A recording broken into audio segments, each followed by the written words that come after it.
पहली हरकत। भाग 2। गुड़िया की पहली हरकत। रात हो चुकी थी। रवि अपने बिस्तर पर लेटा था, लेकिन उसे नींद नहीं आ रही थी। वह बार बार अलमारी की ओर देख रहा था, जहां उसने वह गुड़िया रखी थी। माँ कह रही थी कि सब कुछ उसका भ्रम था, लेकिन उसे ऐसा नहीं लग रहा था।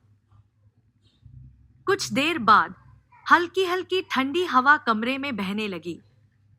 खिड़की बंद थी, फिर भी पर्दे हिल रहे थे।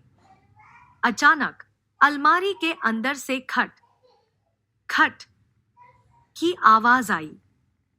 रवि ने झट से सिर तक चादर खींच ली।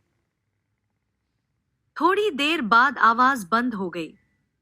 रवि ने धीरे से चादर हटाई और अलमारी की ओर देखा। दरवाजा अब भी बंद था। उसने चैन की सांस ली, लेकिन तभी क्लिक! अलमारी का दरवाजा अपने आप धीरे धीरे खुल गया।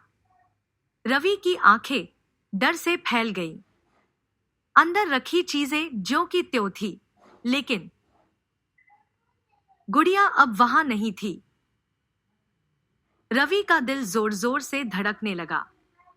वह तेजी से उठकर लाइट जलाने वाला था कि तभी उसे बिस्तर के नीचे हल्की सरसराहट महसूस हुई।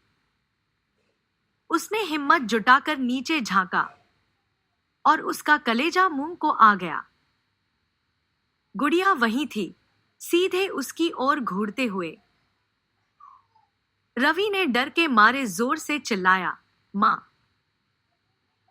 रवि अपनी गुड़िया से डरावनी घटनाओं का सामना करता है जब वह रात में एक रहस्यमय आवाज और उसके गायब होने के कारण भयभीत हो जाता है, culminating in a shocking encounter underneath his bed.